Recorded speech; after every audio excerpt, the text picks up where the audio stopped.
Good morning, Keller Williams, and welcome back to the KW Command 66-Day Challenge 10.0. And today is day 4. So yesterday I showed you how to add a single contact to your KW Command database. We can dive into the contacts applet and now see that contact. Here's my actual contact. But adding contacts one by one is an extremely lengthy process, especially if you have a large file, maybe a spreadsheet or CSV from whether that be a previous CRM that you've used. It could be your wedding invite list. It could be your birthday list. It could just be all the contacts from previous work, etc.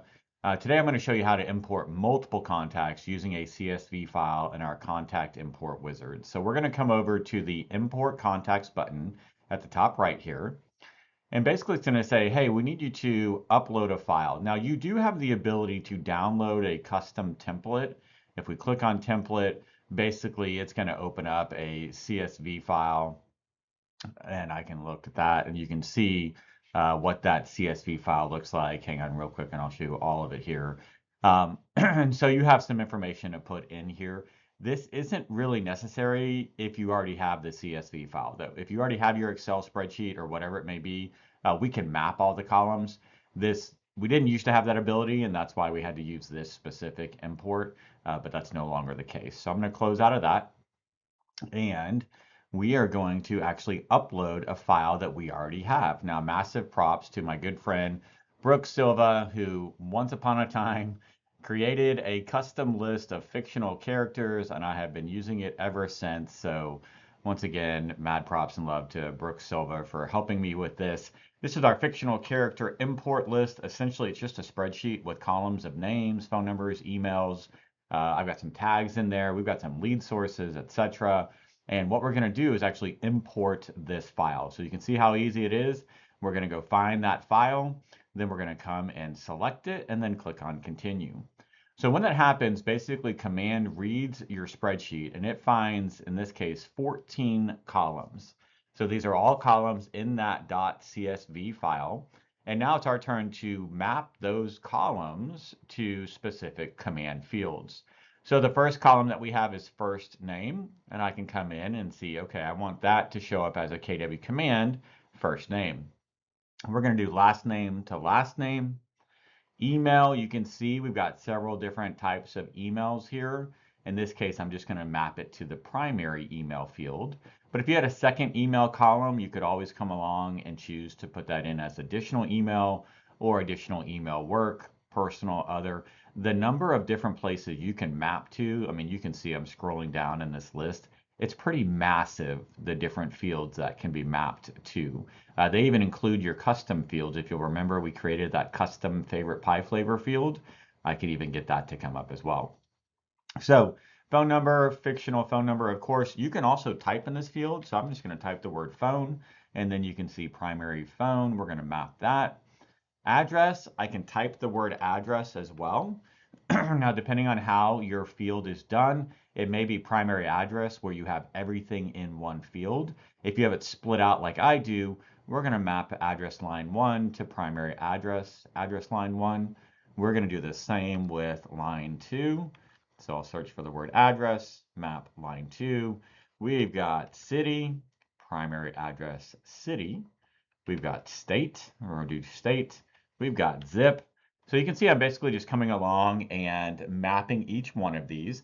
Now in my field, I actually have some previous notes. So this might be an export from a CRM that I had previously used where I have notes.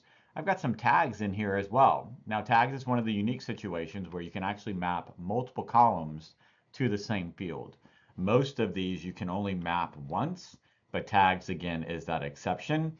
We've got a lead source as well, so I can type in source and select source there. We've even got a birthday in this case.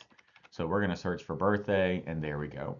So now it says at the very top, 0 unmatched columns. Now, if for some reason there was a column on the spreadsheet that you didn't want mapped, you could choose to skip it, right? So you do have that option as well.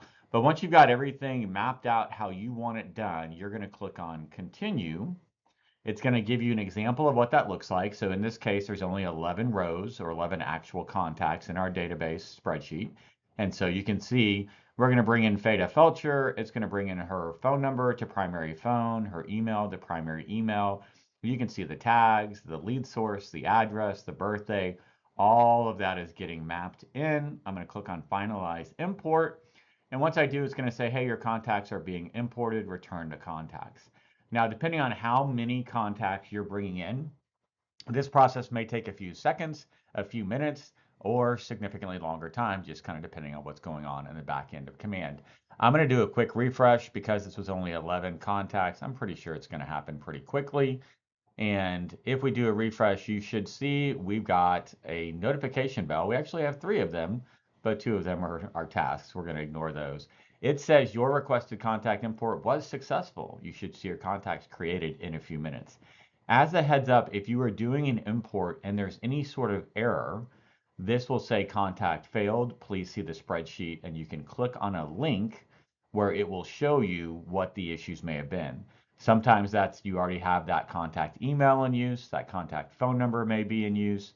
The email wasn't an actual valid address.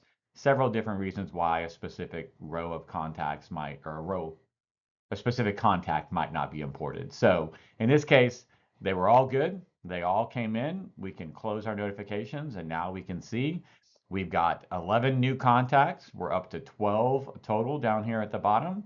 One thing to note as well, just going to train you on this, you can decide how many contacts you see at any one given time by clicking on this show 1 to 10.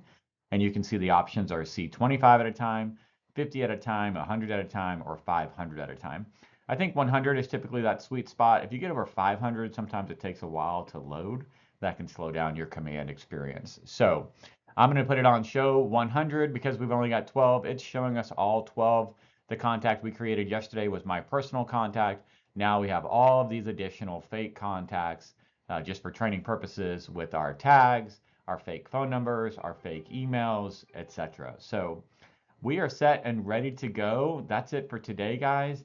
The ability for you to create multiple contacts at once using the import contacts button and a CSV file you've got saved on your computer. Tomorrow, I'm going to show you one more way to bring in contacts in bulk, and that's actually going to be utilizing the Command mobile app. So I'm going to introduce you to that application tomorrow. We're going to get it on our phone and then actually bring contacts in from our phone. Stay tuned for that. As always, guys, I hope you're having a fantastic day. I look forward to speaking with you again real soon.